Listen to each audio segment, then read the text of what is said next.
Sud Radio, tous au jardin. Avec ce matin Valérie Chancel, responsable des pages jardins du Chasseur Français. Bonjour Valérie. Bonjour Laurence. Alors ce matin...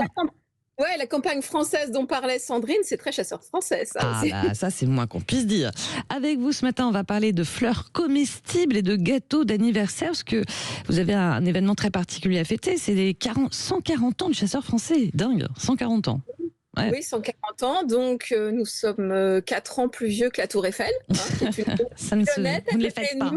Parce que la Tour Eiffel, c'est 1889 et nous, c'est juin 1885.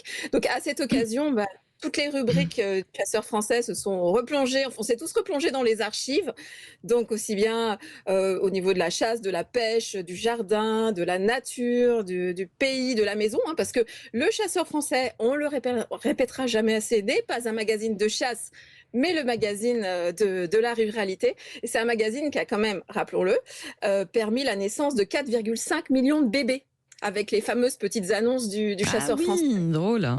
Depuis sa création, avec toutes ces petites annonces qui ont été publiées après les guerres pour repeupler les campagnes, pour mettre en relation les gens qui vivaient à la campagne, et bien aujourd'hui, voilà, 4,5 millions de bébés, un magazine qui allie la tradition et la modernité, dont nous sommes tous très fiers. Voilà.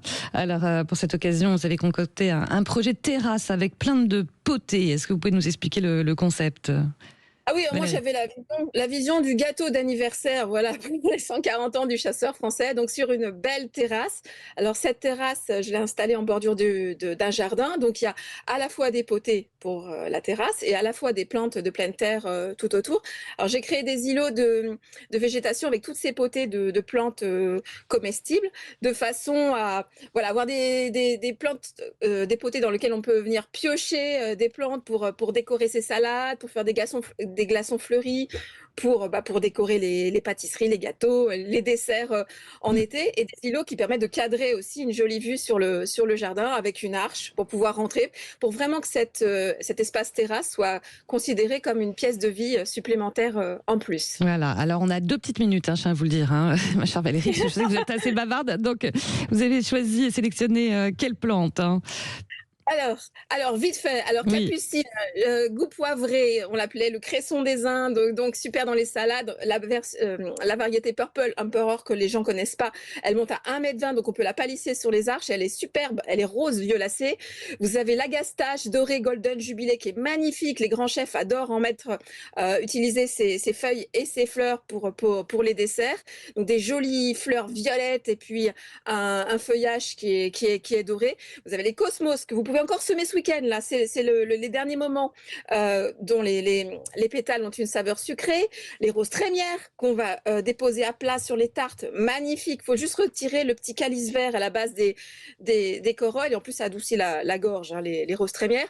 Les roses, donc à cristalliser dans du sucre, ou alors dans les glaçons fleuris, vous avez les épis de lavande officinale, pas le lavandin, la lavande, super dans les glaçons. Vous avez la bourrache génial, un petit goût de concombre, une étoile bleue qui est très graphique. Vous avez les soucis, les violettes cornues, le bégonia cuculata, l'œillet milliardise.